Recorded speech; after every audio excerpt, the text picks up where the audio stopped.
Okay, this is the old RAF Woodhall Spa. Do a quick scan. There we go. It's a bit weird standing on a World War II airfield. I don't know if you can see this. There's an aeroplane right up there. You can see like aircraft flying over. People have probably got no idea how important this base was. This is the main runway. Obviously, let me just get down a little bit. Oh, getting old. There we go. Look at that. And that's the memorial we'll be walking up to shortly. So this is where Guy Gibson took off. 19th of September 1944, never to return. So let me just show you. So this is basically looking down the runway, one of the runways. I'll try and video one of the other ones a little bit later, so a bit of a scoot around. So all these trees in the distance, oh, here, tree line, right, that is where the dispersal pans were. That's where a lot of the old buildings are, what's left of it. So I'll just a bit of a walk up. Not a cameraman, bear that in mind. So I'm literally now walking where 617 Squadron were based when they sank the Tirpitz, or 9 Squadron from Bardney. Between them they sank it. Bit of contention who actually sank it, but they both took part, so that's good enough for me. So here is the memorial we're coming up to now. I'm going to show you the intersection of the two runways now, what's left of them.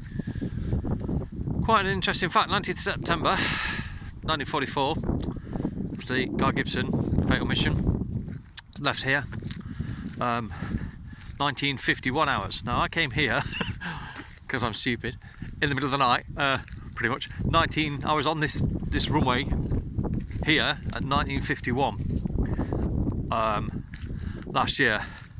75 years to the day, so that's 2019. 75 years to the exact day and time Guy Gibson left here on this runway for his last ever mission. Let me tell you, that was eerie.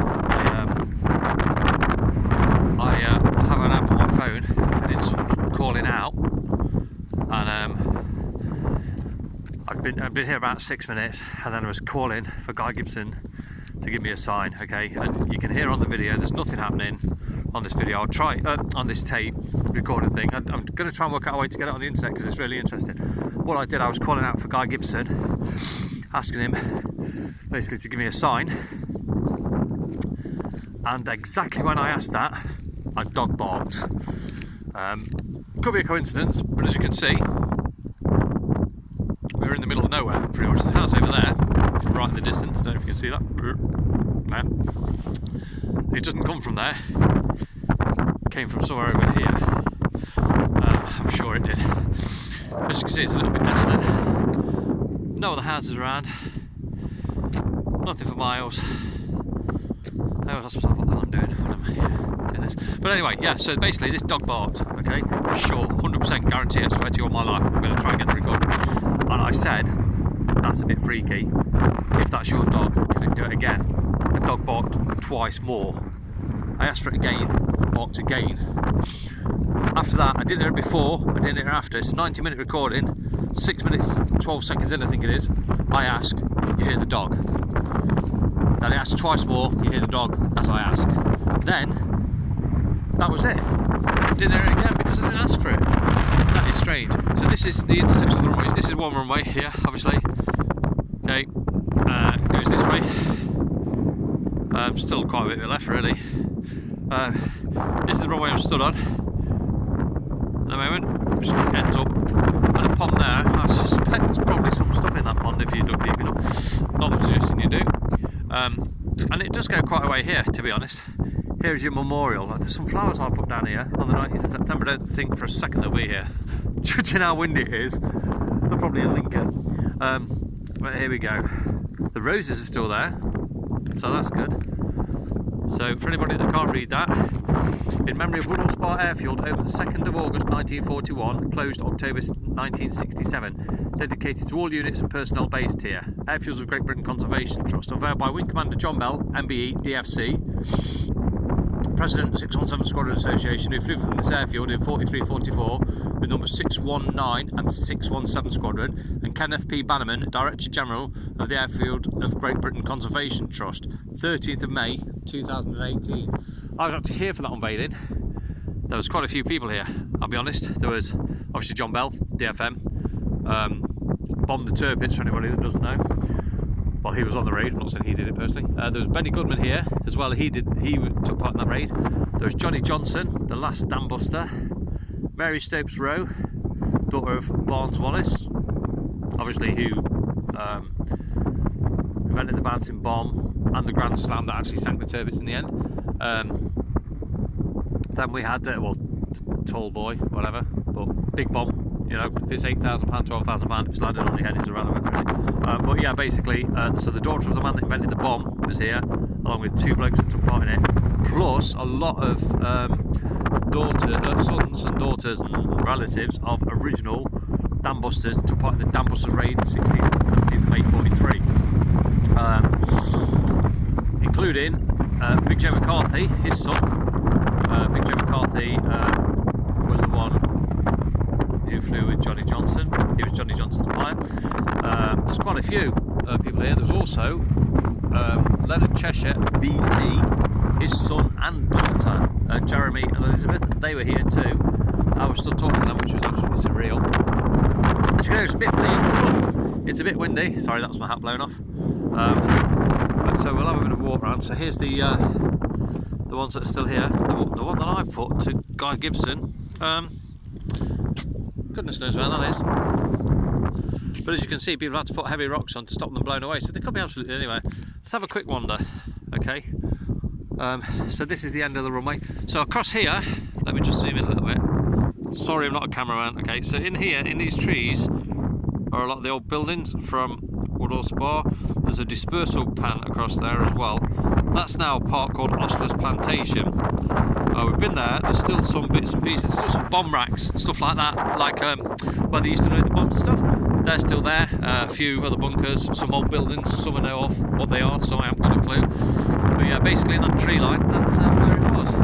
We look there. There's a dispersal pan with rings sort of nearer the centre. Tie down rings, and we think that's where the mosquitoes were kept, so we may well have walked to where Guy Gibson's mosquito was just before the raid. But yeah, basically I'm in the middle of nowhere, as you can see. As you look all the way down, sorry, I'm just trying to get my finger right, so there's a gate. I don't know if you'll see, there's a gate, it's like a post. It's like basically the tree line at the back, that is where you enter it. So this is Woodhall Spa, RAF Woodhall Spa. This is all that remains of the runway. Apparently they got offered money to dig it up for hardcore and they refused. Good. So here you're actually looking, let me zoom out again, I'm sorry for this. This is original wartime runway, World War II runway. So many famous people, they talk about so many missions, left this runway, some for the last time. That's just absolutely crazy. So I'll walk to the end of this one, give you a quick walk around, see what's what. And then we'll walk down there, push for time because the wife's visiting a friend and I've got to be back. I'll be in trouble. I'm always in trouble with the wife because I pop out for half an hour and hours. So here we go. Just so you can get a grasp. Yeah, definitely this dog bark was like across here somewhere. Okay, there's a house. I don't know if you can see. It's across here where my fingers are. So definitely the dog was over here. So I think it was in those trees. But it barked 3 times and then it didn't bark again, so that was quite weird. Right, here we go. So I'll just show you. Feel free to scroll forward if I'm boring you. Bores the hell out of my wife, that's why I'm here on my own. But it's still quite bleak. I mean, it's only about 3 degrees and it's, what date is it today? 18th January 2020. But yeah, this is the runway still. Obviously it's all been dug up and what have you. It was quarried, a lot of it was quarried. So there's not a lot, but like here, this, you can see, it's concrete. Original World War II bomber airfield, concrete. there are, it's a bit of a nature reserve now, so there's like some people that do bird watching. More concrete, look at that, there we go. Yeah, see that wall here? I don't know if there's a building here, it's a bit... Anyway, I'm not a cameraman, I'm not an historian, just a bit of a sad aviation geek that has an unhealthy fascination with World War II airfields. Right, we have a fence here. Obviously I'm not going to go over it. So this is the end of the runway. See here, there's a like a pond thing. I don't know, that looks too square to not be natural. But I don't know, maybe there's stuff in there. You think how many planes came here, kind of didn't make it off the end of the runway, or crashed at the end of the runway, or struggled to make it back? There's a sign on this gate, I don't know what it says, I'm going to have a look. Just took my boots off, which is a stupid idea, because now it's all like quaggy, and I'm wearing white trainers, which is also a stupid idea. Right, wildlife sanctuary area, Lincolnshire Wildlife Trust, okay, so no access, obviously I'm not going to go in there, but there we go. So it goes across here, these are the woods again, there's quite a lot. If you actually find Ostler's, called Ostler's Plantation, Woodhall Spa, it's a bit of a well-known like walk thing. You can walk for miles and not see anyone. We went last year, should have filmed it really, but I didn't because I'm not a cameraman. It's a bit squashy as you can hear. But yeah, so it is quite windy. But in those trees there's definitely all sorts of buildings we found, and remains and ruins and stuff like that. I had a friend who's into paranormal, and he recorded a load of weird stuff there in the middle of the night, like crazy weird. Yeah. So at the back there, a tree line, like where the fence is, just before the tree line, that is all like golf club if you're into hitting a little ball across a green field in a hole 18 times and then going to the pub. Some people like that. Some people think I'm crazy for doing this. So now you can see just how wide it is. I walk all the way, the width of it, look, so you can see. So now we're looking right down the runway. Sorry if I'm boring you. You'll see the memorial. There we go. Well, I'll go back up there in a minute. So, it'll give you a clue how wide it is. I don't know how long it's taken me to do this, I've not timed it, but here we go, still walking across it, So that's quite an impressive runway. So yeah, 617 Squadron based here. Bombed the Tirpitz from, well, not from here because they went to Sweden, but anyway, basically this is where they're based when the Tirpitz was sunk, along with 9 Squadron, which were at Bardney. If you look on my YouTube, I'm not really a YouTubey person or a blogger or vlogger, or I don't even know what that stuff means, but anyway, if you watch this and then you look at my other videos, there is one of Bardney. I flew over Bardney not long ago, did it from the air, filmed it from the air from a chipmunk, so you can see what Bardney looks like. Now, a lot of it's solar panels and stuff, and I also spoke to the farmer that owns a lot of the old Airfield, the domestic side, showed me where the officers' mess used to be, some bomb shelters, the big pond thing where they practice the dinghy rescue. I took a load of photos of that. There's actually a chemical firm nearby who are right where the main entrance used to be. So here we go, we'll walk down here. Oh yeah, so it's where the entrance used to be at Bardney. I went there and there's a chemical firm there, and I drove past the side. It's open, with the farmer whose dad used to own all the land. This farmer still owns some of it, and I went with him, and 3 days later I got a visit from the police wanting to know what I was doing. Now, to be honest, if I was going to go and burgle anything, I wouldn't take my own car and I wouldn't pass 15 CCTV cameras and then get out and start taking photographs of anything. I did actually take photographs of the taxiway and stuff like that. If you want them, you're going to have to message me and I'll try and work out a way to get a link to it. It's not on a video, it's just on like still photographs, but there is quite a bit still left. So this is quite a bit of this runway is still here, really. I don't know, no good at measuring distance. What's that? Got to be 400 metres probably from the centre to here. So it's probably, I don't know, I'd guess, I'm no good at distances, but I reckon that's going to be half a mile. I reckon there's about 800 yards of this runway, and there's more, obviously, the other one. I reckon the other one's probably, I don't know, over 1,000 k's, probably getting on 1,000 metres, not k's, Jesus. I'm getting on to probably a mile. I reckon this is half a mile by a mile, I reckon. So go across here. So these trees in the distance here, is where that dog walked from. I know it did. Let me tell you, when you're on your own on an anniversary and you're calling out and asking questions and that happens, a little bit freaky, especially when it happens on command. So obviously this is still part of the runway. You can see parts of the original concrete as I'm walking. There you go. Sorry if I'm boring you. If you're an aviation geek, you'll probably love it. And if you're not, you think, what's that sad loser doing on an airfield in the middle of nowhere, talking rubbish to people that aren't listening.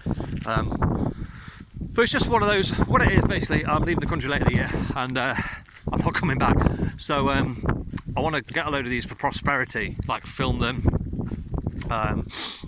stuff like that, you know, because more for me than anything. But if I stick on YouTube, then other people can have a look, and if you want to look, you can look, and if you don't, then you don't.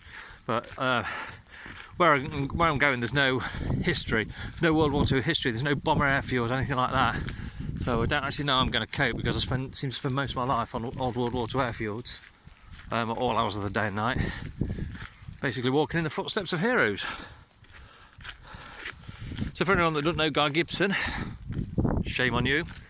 Led the Dambusters raid, died aged 26. Victoria Cross, DSO on bar, DFC on bar, various other bits and pieces. 143 missions. Crazy amount of missions, 143. He went on tour of America afterwards, like a publicity tour with Churchill, as you do. And all the room were talking, and he was doing a bit of a speech, and this woman just said, "How many missions have you done?" Now at the time, a tour for the Americans was 25 missions over enemy territory. They said, "How many have you done?" And he just stunned the room to silence, said 143. 26 years old, 143 missions, Victoria Cross. You know, it's an amazing man, a man they're going to remember forever, you know. So I was lucky enough to spend a lot of time with Johnny Johnson, who is the last Dambuster. Went down to his house in September, took him out for lunch, had a right old chat, bless him, ever such a nice man, so humble, amazing man. He's the last survivor of the Dambusters now, 133 men, he's the only one surviving. And Johnny, it's weird because I was talking to him, and you're talking to him, right, and I know this sounds stupid because I'm talking to myself, but I'm hoping people watch this. Anyway, so basically I'm talking to Johnny, and you're asking him about people like Hopgood and David Shannon, and I don't know what this is. I've seen this before. I don't know what this is, because it obviously isn't new. I don't know what that was on the runway. But anyway, so you're talking to him. You're talking to him about these men, these famous men. Guy Gibson. He was just telling me about Guy Gibson. Leonard Cheshire. Yeah, he's telling me. He said Leonard Cheshire was the best CO he ever had. Anyway, so Gibson died 19th of September 44. It was weird because I was still on the runway the exact time he took off. Approximately 2 hours later, 9, 10, 7, 8, 9, 10, 3 hours later, he was dead. Crazy. Now there's all rumours about how much of him was found and how much of Squadron leader Jim Morrick was found. I was speaking to a bloke that I know who's I'm not going to name him, one of the world's biggest aviation collectors. Done it for money, does it as a hobby. He owns all sorts of Dambusters memorabilia. He went across to the crash site a few years ago. He was talking to the farmer on whose land Gibson crashed, and the farmer said he saw him circling with his lights on. There's no reason why he would do that particularly, so they don't know if he's lost, or there's all sorts of rumours he was got shot down. He was trying to find the fuel pump because it was behind the seat, and he had changed mosquitoes. A friend of mine does a lot with bomber command veterans and stuff like that. He spoke to a bloke not long ago, lives in an old people's complex. He was the bloke that helped Guy Gibson change mosquitoes on his fatal mission, and he actually stood on the runway and waved Gibson goodbye. One of the very last men, possibly the last men, to see Guy Gibson and be acknowledged by Guy Gibson before he left. So obviously the runway that I'm on now would have ended at that tree line, one would guess. So let's just go around. So you can see how wide it is. See the memorial right in the distance there. Sorry, my finger's in the way. So there's quite a bit of the runway left. Let's have a walk. So I've basically just walked down there. Anyway, can't remember what I was saying. So yeah, this bloke waved him off. One of the last photos to see him alive. So I was here the exact time he took off, 19th September 44. I had friends, sorry, it's slippery, friends at the crash site where he crashed at the exact time he crashed, which was really weird because I was here where he took off and they were there where he crashed. And that was a really, really weird feeling on the 75th anniversary. It was a really spooky thing. But yeah, so this guy, this aviation historian, bloke, well, collector, memorabilia collector, who I'm not going to name, he went and was talking to the farmer that saw Gibson struggling, circling. Don't really know why. Should have been one out the area. Nobody knows why. But he did that, and the farmer said that because there's rumours that like they found Gibson's hand in a glove and a sock with GG on, and they didn't realise at first who he was. But they, this farmer said he was pretty, you know, there was quite a bit left by the sound of things, and Squadron Leader Warwick was pretty much complete. His head was, sorry if it's graphic, but his head was basically almost hanging off, so he had to like lift his head as he got his body and stuff, obviously.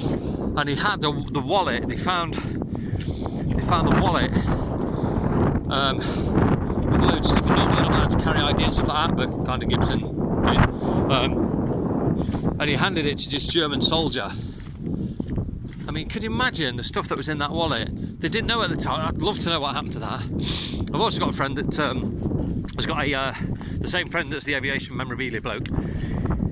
He's got a cigarette lighter with like a Canada stamp on it.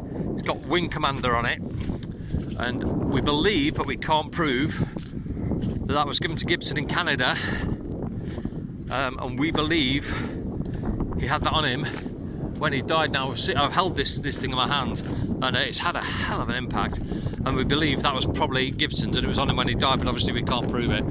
So as you can hear, it's a bit bleak and desolate. I'm walking back to the memorial now. So you see the memorial, the far end there's like trees and stuff. I'll walk to the end because it won't take long. And this is sorry, I'm trying to walk avoiding all the puddles and stuff. So this is the length of this runway. I don't know whether it's east to west, north to south, I don't know, but there's three basically. There's only two remaining, the bits I'm showing you, but then there's grass in line with where the old one was. You can see when you look at it. I've taken a photo of it, but I'll video it and you can actually see. But God, this is so bleak. Let me tell you, it's absolutely freezing as well. But yeah, so this is Woodhall Spa.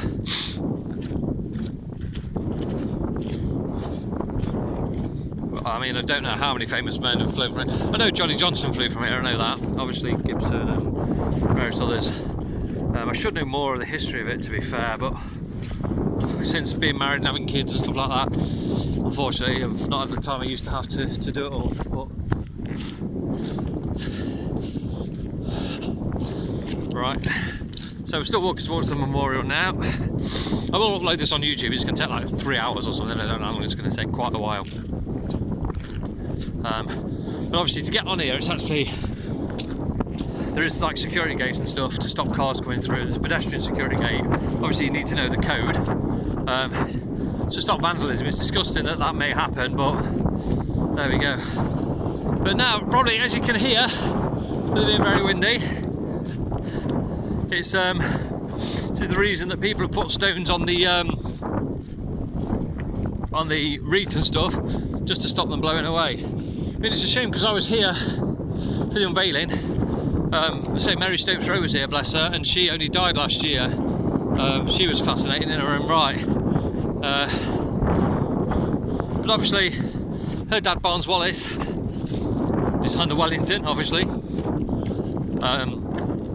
Tall Boy, Grand Slam, Bouncing Bomb, which is actually Keep Mind, which was a rotating depth charge, but let's not get technical. As long as people remember the mission, I don't really care if they remember the name of what it was called. So, yeah, to stand with her dad was just such an amazing man. Also, to do with, see there's a bit of, see this mound here, I don't really know what that is, that looks a bit unusual. Anyway, so yeah, he was helped with the Concorde as well. Amazing man. I don't think they really appreciate just how amazing he was. I didn't actually speak to Johnny. I'll try and upload the video of speaking to him. But I had some like audio recording, about 3 hours of audio recording with him as well. And I was asking him about it all, and obviously he bombed the Zorpa Dam, and he dropped it from 30 feet as an inert drop, so it wasn't spinning, they just dropped it. Now, I asked him whether he would like to take part in one of them where it spawned and he dropped it, and he said he'd love to, but obviously, you know, circumstances dictated that he didn't. So, so we're still walking. Obviously, you can see it's quite a distance. I reckon that's 800 yards. Probably. 30 years ago, I could have run that in about 2.5 minutes, but I can hear I'm fat and unfit. So obviously, it's not happening now. So I go back to the memorial again. Yeah, take a video of the memorial again for you. If you ever get a chance to get in the Petwood Hotel while you're out this way, just go and look at the signatures on some of those prints. Leonard Cheshire VC, Bill Reed VC, David Shannon, you know, all these amazing men. It's a bit boggy now. It's all just moss. It's a shame that like so much history, so many brave men took off from here, and it's basically just moss and stuff. But at least it's preserved, and that's the main thing. You know, so the option is that it wasn't. So I'm so glad it is, because these men deserve it. You know, 55,573 from Bomber Command. Never made it back. That's not a small number. You know, 19, 20 these guys were. Absolutely crazy. 19 yards now, worried about being offended. For goodness sake. So here we go. So let me just show you these. This is, oh God, in memory of Arthur Cal, sorry I haven't got my reading glasses on, Cal, DFC, 617 Squadron and his crew from RAF Woodhall Spa, 44 to 45. This one is, I can't really read that, but they're here, you know, and that's important. Those roses were placed here. I lit a memorial candle here as well, left it burning all night. It's weird, because you can walk about a mile back to the car and you can just still see this flickering. That is the weirdest thing. So, yeah, we'll just walk to the end of this bit of runway. So yeah, there's the woods again, where the all the buildings are. I'm going to try and go around there and film it for you all before I go. I've got quite a few to do, but with having a full-time job and a baby and a wife, and I don't really have the time I wish I had. Oh. But hopefully one day, sorry, it's a bit slippery, I'm just slipping. So you still see all the concrete, look, the original concrete. So I just walked to the end of here. So I'm hoping that somebody, for me, well not for me, really, but on my behalf if you like, for Guy Gibson, 19th of September, every year, will come here. I came last year, so I put the candle down, memorial candle, thanks to a friend in Holland called Frankie, who visits Guy Gibson's grave for me quite a lot. He got me a memorial candle, which I lit and placed here, along with some flowers and stuff. God, it's so windy, honestly. Like here, obviously this is getting towards the end of the runway, there's water here. I don't know if that is natural. It's like a nature reserve. But that's not, the other one was square if you remember, this isn't square, so I don't know. It's got a bit straight on there. I don't know if that's where an aircraft crash might possibly, because we're getting towards the end of the runway, people were fully loaded, taking off this way, struggling to take off. They could well have veered off, taking off at night, or even landing, you know, coming back badly damaged, no brakes, shot up, tyres blown. It's quite possible that there'll be aircraft bits in there, to be fair, as well. So, there's bits of this where it's been tarmacked, as you can see. So, this is the concrete, this is the tarmac. See, I've got white trains on, which was a really stupid idea. But with it mostly being concrete, I'm not really expecting any problems. Alright, so we'll get to the end of the runway, and then I'll just zoom around and show you, just so you can see. If you do like this video, let me know. I'm not one of these people that wants 8 million followers and all this sort of stuff. I'm just a bit of an aviation anorak. For some reason, got an unhealthy interest with World War II aviation. I don't know why, because my granddad was born in 1894. My granddad was in the Sherwood Foresters. He was in the Somme in World War I. Actually got shot 7 times, rescuing someone from no man's land.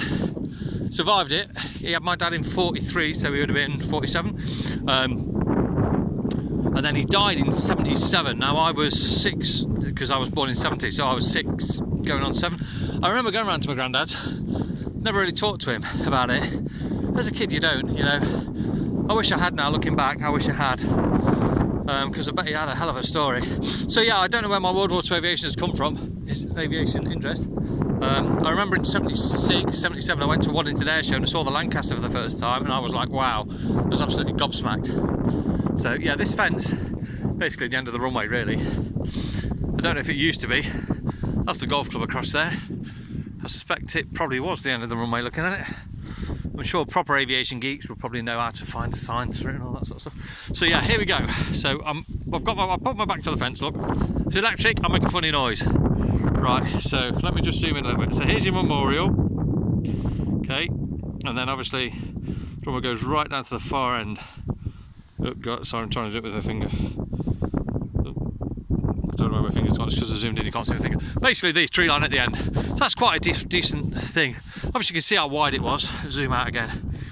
As I say, I'm not a cameraman, I'm not a blogger, I'm not, you know, not Kim Kardashian. It's going to get 8 million viewers. It's just for people that don't live in the area or can't get here or didn't know it was here. I was where Woodhall Spa was here, but it's only quite recent.